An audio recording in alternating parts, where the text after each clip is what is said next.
Hey everyone, it's Jen here at the Soul Garden, and I have an ear of corn from last year's harvest, and we're going to prep this to provide seeds for this year's crop. So I'm just going to take this head of corn and I'm going to split it in half. So splitting that in half. Taking off the seeds.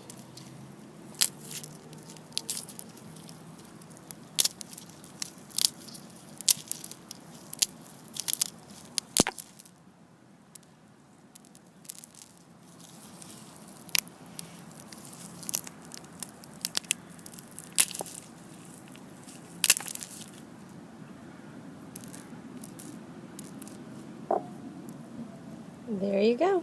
Cool. Let's start planting. So we've placed the corn kernels, which are now seeds, into an airtight jar so that if you want to store them for safekeeping and you don't want to plant them all right away, they're going to be safe here and safe from weathering. Here we have where I've already planted some of the corn seeds. And you can see there's different stages. Some are just starting to sprout. And then there's one over here. And he was an earlier bloomer.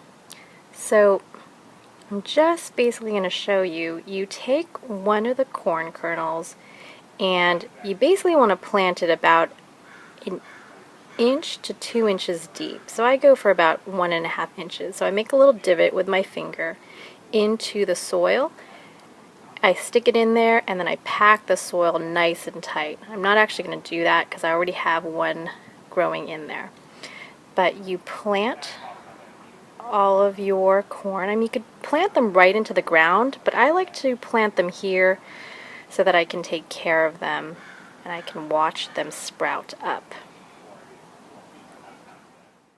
So these sprouts will be ready to transplant into the earth as soon as they get a little taller than this tallest sprout here. And looking at this crop, I'm going to start to thin them out now. So the sprouts that have yet to come up, those are the ones we're going to want to discard. Okay, and then over here, we have some corn that we've already planted. Corn likes soil temperatures that are 50 degrees Fahrenheit or higher. And they will need at least 6 to 8 hours of sunlight a day and lots of watering. You'll also want to add a lot of good fertilizer into your soil, especially a lot of nitrogen. So planting legumes into the soil prior to this crop would be a great idea. It's suggested to plant corn a foot apart in rows 2 to 3 feet apart. But since we have a small backyard space, we've decided to plant them closer, about a foot or so apart in pairs, to help with cross-pollination.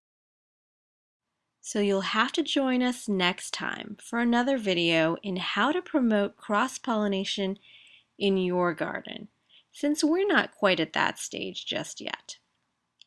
But for now, we've decided to add some photos from last year's garden so we could give you some quick tips. Your corn will develop and flower. It will form male flowers on top that look like wheat, shown here. And then your corn will form the female part, which looks like cream or purple hairs. Unfortunately, this isn't the best image to show that, since we had already passed that stage when we took these photos. So you can help the pollination process along by pulling off some of the male pollen and placing it onto the female hairs.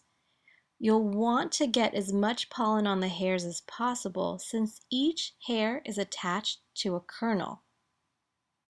And that's what gives life to each kernel and has them plump up. So you'll want to get as much pollen onto those hairs as possible.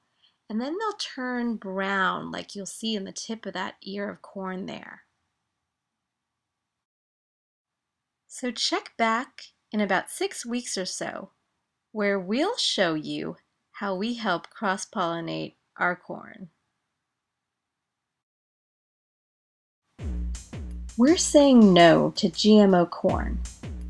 We've started a backyard revolution at Soul Garden Space.